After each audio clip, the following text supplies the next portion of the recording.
Hey guys, Agent Cyder here, bringing you another video, but this time I'm very proud to announce that of course it is my first Division 2 video. So of course we weren't expecting any gameplay from the Division until this evening, as it were, when Ubisoft were to take the stage. But this gameplay actually came out during the Xbox conference, so we did get a bit of a sneak preview of some of the things that we're going to actually see tonight. So this is just going to be a quick video. I hope that you have all seen the gameplay itself. If you haven't already seen the gameplay, then please do check out my other video, as I have already shared it. So this is just going to be a short video to recap across the main points of the gameplay that we did see, and hopefully to point out some of the things what not everybody may have noticed. So let's get straight into it.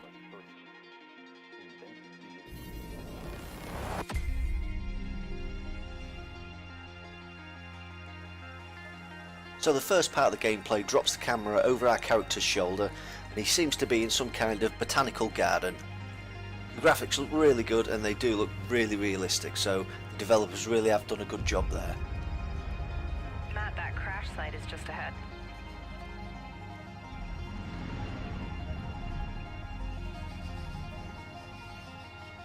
Duke, Kit, did you guys hear that? Yeah, closer this time. So one of the first things that we actually see is that the character in front of us, Megan, actually sees a supply drop which has come through the roof, but it's still hanging in the air. So this goes to prove that not all supply drops will be dropped at our feet. Yeah. So the next thing, as we are going through the building, we do actually see on the right hand side there is a small deer which actually runs away from us. Just bear in mind that Washington DC does actually have a zoo there, so for those of you who've seen The Day After Tomorrow, you will know that some of the animals do escape in that film. Hey, let me just talk to this guy. And then as we walk outside, this is the first time that we actually see one of the communities which are trying to take refuge in the city. So as you can see, they do actually have a community leader, and he is actually the guy who's going to give us a side mission to do. These civilians are armed, and apparently during the gameplay we are actually going to see enemy NPCs and the civilians fighting each other.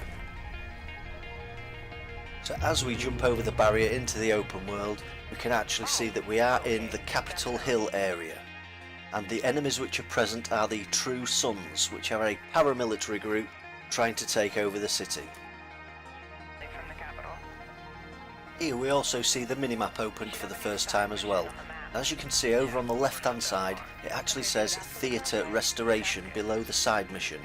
So this would be the same as restoring our boo. Another thing to notice with the UI is all the characters do actually have a health bar and an armour bar. So as the characters bring up their combat menus for the first time, we can see a couple of subtle differences straight away. We still have the standard grenades and medkits as usual.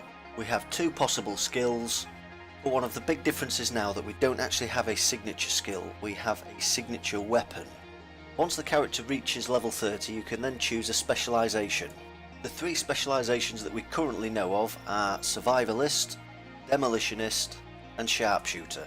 And in the gameplay which was released, we do see an example of each. So in the menu here we can see our character's primary ammo, secondary ammo, and also his specialised ammo.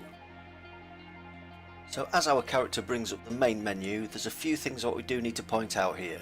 First of all, up at the top we can actually see that we've got a much better location identifier with specific coordinates of where we are at this moment in time. This will make it much easier for pointing out specific points on the map.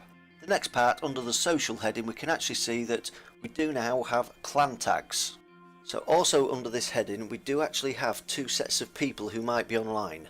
Members of our clan and also friends. So it's going to be very easy to see who we can align with and who of our friends are actually online.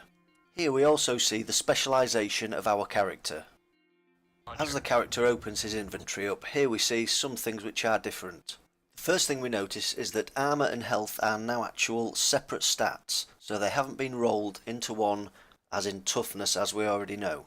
Also, the layout has been changed very slightly, but we still have two main weapons, a pistol, mask, vest, holster, knees, gloves, backpack, but as you can see now, we do actually have our specialised weapon. As we can see down at the bottom of the screen, we do still have the loadouts button, so this will allow quick switching between gear sets. Behind each of the gear pieces we can actually see a different symbol on each one apart from the bottom two, so this may be the new gear set items. Over on the right hand side we also have some contaminated symbols and the cash symbol. As the character brings up the weapon menu, we can see a menu which we're all fairly used to now, but we do have a much better visualization of weapon drop off over distance. Also we see a couple of the new weapon talents. Also we see on the assault rifle it is now health damage rather than enemy armor damage.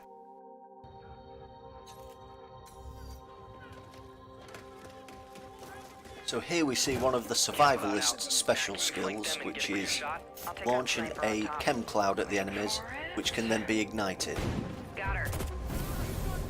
One part which shows a good representation of how good the graphics are hopefully going to be is the Seeker mine going through the water, which does look pretty lush.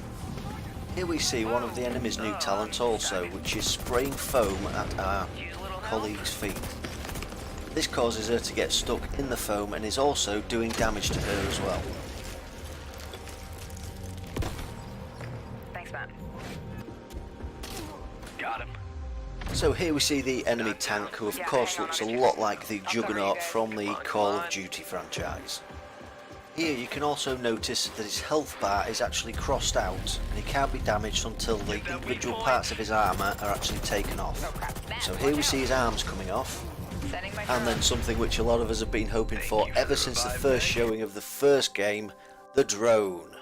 So here we see Kit launching her drone, and it acts a lot like a turret, which we've already got in Division 1 at the moment, but of course it's a flying turret. I mean, how much better does it get? And we also see Matt launching one of his skills, which is the Hive, which is a small grenade type device which fires out multiple projectiles at our enemy. And one thing I would say is that if they do have commendations in this new game, and reviving is one of them, I would probably say that you need Duke in your team. So now you can see that our agents have blown the tank's armour off, and they can now take his health down. And then once the flare is launched, the control point crash site is then secured. Hey, flare is up, control point is ours. So here our agents progress inside Air Force One. As you can see, after the scan has taken place, we see that it's a high explosive fragmentation impact, which may suggest that Air Force One was actually downed by an anti-aircraft missile. So could this have been done by the True Sons? So as the agents are investigating Air Force One, we do hear what sounds like something like a Vulcan cannon fire from outside. Let's check it out. So as our agents go outside, they decide that the four of them are up to the challenge of taking the Capitol building back. Take the Capitol back. I think we're ready. And that then brought our gameplay show to a close.